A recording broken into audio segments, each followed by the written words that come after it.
রেকর্ডিয়া সেতু এবং আশেপাশে কিংবা কাহারা এনসিপি নামক একটি দলের ব্যানারে আমার ছবি দিয়ে ব্যানার ফেস্টুন লাগিয়েছে।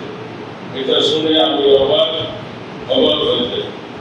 এনসিপি নামক এই দলটির সাথে যেখানে আমার কোনো সম্পর্কই নেই, সেখানে আমার ছবি ব্যবহার করে ব্যানার ফেস্টুন লাগানো কাজ। আমি মোহাম্মদ আসলাম শেখ। আমি একজন একনিষ্ঠ সমর্থক। ছাত্র জীবন থেকে আমি বিএনপি রাজনীতির সাথে জড়িত এবং বর্তমানে আমি শারীরিকভাবে কিছুটা অসুস্থ থাকায় রাজনীতিতে অতটা সক্রিয় নয়। তবে আমার স্ত্রী জাকিয়া আসলাম দিনাজপুর জেলা জাতীয়তাবাদী মহিলা দলের সাবেক সভাপতি, আমার একমাত্র ছেলে এমডি বদিউজ্জামান শেখ রুবেল দিনাজপুর জেলা ছাত্র দলের সাধারণ সম্পাদক, আমার মেয়ে তাহমিনা আক্তার জহুর জেলা ছাত্র দলের সাবেক সহসভাপতি এবং আমার ছোট মেয়ে আমিনা ইসলাম এই শিশুকালে যখন কেজিতে পড়ে তখন থেকে ছবি আমি আপনাদের কাছে দেব। প্রিয় কলম শহীদ ভাইরা, আপনারা জাতির বিবেক, জাতির সামনে আপনারা সবসময় সত্যটাকে তুলে ধরতে থাকেন, ধরে থাকেন।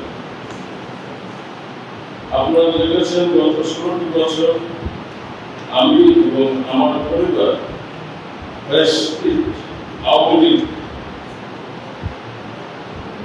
আওয়ামী লীগের বিরুদ্ধে আন্দোলন সংগ্রামে সক্রিয় ছিল।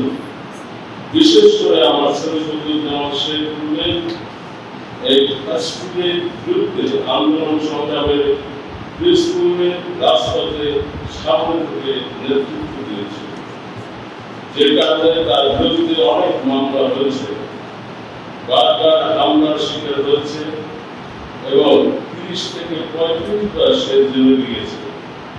তাকে জামিন করাতে আমার কোর্টের বারান্দায় ঘুরতে হয়েছে, অনেক অর্থ ব্যয় করেছি, বারবার পুলিশ আমাদের বাড়িতে হানা দিয়েছে, অনেক রাত আমাদেরকে নির্ঘুম কাটাতে হয়েছে। তারপরও বিরোধী আন্দোলন থেকে আমার পরিবার কখনো পিছপা হয়নি। আপনারা সবাই দেখেছেন, আপনারাই এইসবের সাক্ষী। আমি শারীরিকভাবে কিছুটা অসুস্থ থাকায় রাজপথে সেভাবে সক্রিয় থাকতে না পারলেও আমার স্ত্রী, আমার সন্তানদেরকে রাজনৈতিক মাঠে সবসময় সাপোর্ট দিয়ে গেছে। প্রিয় সাংবাদিক ভাইরা, কিছুদিন পূর্বে আমি জানতে পারি রেকর্ডিয়া সেতু এবং আশেপাশে কিংবা কাহারা এনসিপি নামক একটি দলের ব্যানারে আমার ছবি দিয়ে ব্যানার ফেস্টুন লাগিয়েছে। এটা শুনে আমি অবাক হয়ে যাই। এনসিপি নামক এই দলটির সাথে যেখানে আমার কোনো সম্পর্কই নেই, সেখানে আমার ছবি ব্যবহার করে ব্যানার ফেস্টুন লাগানো কাজ।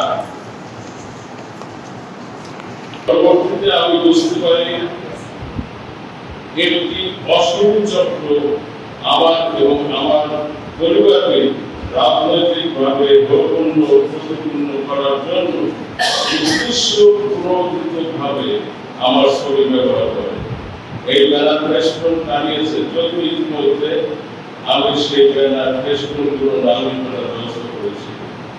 প্রিয় সাংবাদিক ভাইরা, আপনাদের মাধ্যমে আমি সবাইকে জানাতে চাই, এনসিপি নামক কোন দলের সাথে আমার কখনোই কোনো সম্পর্ক ছিল না এবং আমার ছবি দিয়ে এই ব্যানার ফেস্টুনগুলো করা যারা টানিয়েছে তাও আমি জানি না। তবে এইটুকু অনুরোধ করতে পারি, রাজনৈতিকভাবে আমার পরিবারকে যৌবনপূর্ণ করার জন্য যে কোনো কিছু কর এই ব্যানার ফেস্টুনগুলি লাগিয়েছে। আমি ছাত্র জীবন থেকে বিএনপি রাজনীতির সাথে জড়িত ছিলাম, এখনো আছি এবং